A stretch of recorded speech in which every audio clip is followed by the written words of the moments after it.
welcome to the Investor Coaching TV show. I'm Paul Winkler, your host. We talk about the world of money and investing here and educate you as an investor. Now, I want to put you in a position. You are in your 401k meeting at your employer. You're sitting there diligently trying to take notes on what to invest in your employer's 401k plan. And you're looking at all the different options and going, I don't know what to choose here. This is very common. This goes on all the time in employer meetings. And people look at these funds like they're from outer space and don't know what to do. Well, if you don't know what to do, what are they going to tell you to do? Well, they're going to tell you to look at the target date funds where they invest the money for you. You know, 2020, if you're going to retire in 2020, you buy that fund or you get that fund. If you're going to retire in 2030, buy that fund. And, you know, I've talked about these things before. I'm going to hit it from a little different angle on today's show just to explain some of the more basic reasons why we want to stay away from those funds and what we might want to do in place of it. And I'm going to give you some really good evidence as to why that is my point of view regarding all of this. Why? What is another reason to avoid target date funds? Well, let me explain a little bit about how these funds are put together and what the issues are inside of these funds. Now, number one, the thing that I want to remind you of is that most of your investment performance, if you look at an investment portfolio, the cool thing is this: if I know what mix of assets I've got, if I know how much money I've got in large companies and small companies and value companies and growth companies and bonds, if I know that information, I can tell you what the expected return of the portfolio is, because I know that each one of those companies, those borrowers, I know that there's a certain cost that they have to pay to use your money. It's a pretty cool thing. Well, what most people do is they make the mistake thinking that their returns come from superior security selection. Maybe picking better companies than their neighbor or their friend or their coworker or whatever. Or maybe that the returns come from getting in the market at the right time and getting out of the market. Let's say that you think that the market's going to go down. Get out before it goes down. Or let's say you think it's going to go up. Get in before it goes up. A lot of people just inherently believe that that's the way things work, and that's how they get superior returns. Yeah, studies show no, it's asset allocation. That blue area right there, that is the primary determinant of the return of your investment portfolio. So if we look at funds, and I actually chose 3 target date funds from very, very large fund companies, very well-known fund companies. We're going to talk about what fund companies right now because it doesn't really matter. But the point I want you to catch is this. If you look at fund number 1, and you look at the bond holdings of that fund, 75%, this is a target 2020 fund. If you're going to retire in 2020, they're going to tell you to buy this fund. Now, that bond fund, or that fund, has 75% bonds in it, okay? And the rest of it is in stocks and other assets. The next fund, fund number 2, has 51%. Wow, that's a pretty big difference in allocation. 75% versus 51%. And the third fund has 32% in bonds. How can they have such huge differences in the holdings of bonds versus stocks? Now remember, when you're younger, you put more money in stocks. When you're older, you put more money in bonds. But these are people that are supposedly retiring the same exact year, and yet their bond holdings range from 32% to 75%. What's going on here? Well, what happens? The fund manager gets to determine that, and who knows what makes them choose one type of an investment versus another. It's really arbitrary more than anything. It isn't as much of a science as people believe that it actually is. Now, if we look at the stock holdings, the first fund had 17% U.S.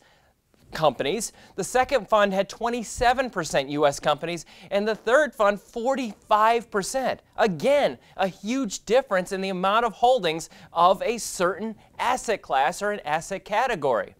Now, another reason we want to choose our funds separately. Typically, a client comes in here and says, hey, Paul, what do you recommend for my 401k plan? Typically, I am going to go to the individual fund choices. I'll choose a small cap fund. I'll choose a large cap fund. I'll look for a large value or a small value, an international. I'll buy them separately, and the reason comes down to this. Expenses. The way a target date fund works typically is that you'll have the fund, and I want you to imagine this big blue thing. That's the fund, right? Okay, so that's the fund. Now the individual holdings inside of the funds are these other different shapes in there. Typically they are what we call fund of funds. They're a mutual fund that holds other mutual funds. Maybe they'll have inside an international large stock fund, a large U.S. stock fund, a small U.S. stock fund, a large value U.S. stock fund, a bond fund, and a cash fund, and they'll hold it inside there. And what you got to remember is this. When they buy these funds, a lot of times what you'll find is that this mutual fund will charge a management fee for the management of international large companies. This one will charge a management fee for the management of large U.S. companies, and so on and so forth. Each one of these things has a management fee, and then what happens is the fund of funds, this guy right here that's holding those funds, will often charge a separate management fee on top of that. So you may have double expenses inside your target date fund. So that's one of the problems that you run into. Now, if we look at a well-known fund company here, the largest out there, Fidelity, you see that they have a Target 2040 fund. They call it their Fidelity Freedom Fund. And what I want you to notice about this chart right here is that you have a red line, you got a green line, and you got a blue line. And what I want you to pick up on is the red line is the fund. That's the performance of the fund from 2002 until recent times, or until right now. The green line right there is the average target date fund. You see that they're running neck and neck with each other. In other words, Fidelity is not doing anything that their competitors aren't doing. The green line is just a conglomerate of all the target date funds out there with the same objective. And what I want you to notice is their returns are very similar. In other words, $10 would have grown to about $16 over that period of time. So $10 grows to $16 from 2002 until right now, the most recent update I have of Morningstar software. But, you think about, okay, $10 grows to $16, but what did a lot of areas of the market do over that same exact period of time? If I had diversified more, if I, instead of having my focus mainly in U.S. stocks, which is what these things do, and they tend to focus mainly on big companies too. So they tend to focus on U.S. and they tend to focus on large companies in the portfolios. Another problem that you've probably heard me say many times if you watch the show with these types of funds. But what I want you to notice is some of the other areas of the market that these funds don't tend to have good representation for were some of the best areas of the market over that same period of time. Look at small value stocks, just a Morningstar conglomeration of small value mutual funds. $10 grew to almost $30 versus $16. Big difference.